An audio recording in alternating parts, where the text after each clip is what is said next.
Sobat Insta, dalam satu keluarga ada seorang anak atau bayi yang pada waktu itu tidur. Tiba-tiba dia terbangun dan dia menangis dengan kencang. Dia meraung-raung dengan kencang sehingga membuat bingung para pengasuh bayi di situ ataupun juga kakak-kakak dari bayi itu. Dan kebetulan orang tuanya, papa mamanya sedang bekerja. Biasanya ketika anak ini menangis, diberi air susu atau digendong, biasanya dia langsung diam. Tetapi pada waktu itu tangisannya berbeda. Dia menangis, meronta-ronta dan meraung-raung dengan satu permintaan, "Aku mau mama." Mendengar hal itu, kakaknya kemudian berinisiatif untuk menelpon mamahnya yang sedang bekerja. Dan selang waktu berikutnya, mamahnya segera pulang, lalu mendekap anak ini, menggendong anak ini, dan memeluk anak ini dengan kasih sayang. Seketika itu juga amukan, raungan, dan tangisan serta teriakan bayi ini atau anak ini langsung berhenti. Bayi ini merasakan kedekatan, bayi ini merasakan kasih sayang, belayan, dan cinta kasih dari mamahnya.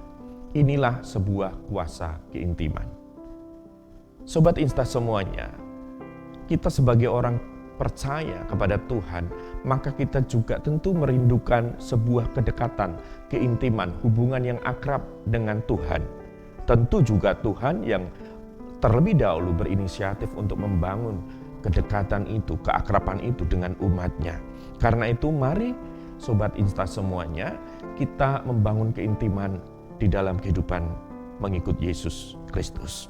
Mazmur 27 ayat 4 berkata, "Satu hal telah kuminta kepada Tuhan, itulah yang kuingini, diam di rumah Tuhan seumur hidupku, menyaksikan kemurahan Tuhan dan menikmati bait-Nya." Ini sesuatu yang luar biasa. Kita memiliki kerinduan, yaitu diam di rumah Tuhan seumur hidup kita.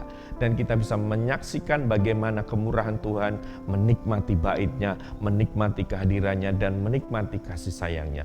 Ini terjadi ketika kita menyediakan waktu berkomitmen untuk membangun keintiman dengan Tuhan. Sehingga ketika ada keakraban, keintiman, kedekatan antar kita dengan Tuhan, maka kita bisa merasakan berkat-berkat yang luar biasa. Kita bisa semakin mengenal dan mengerti siapa Tuhan yang kita sembah. Kita bisa semakin memahami apa yang Tuhan mau, apa yang menjadi kehendak Tuhan atas kehidupan kita. Dan kita mengerti apa rencana Tuhan yang Tuhan taruhkan dalam hidup kita.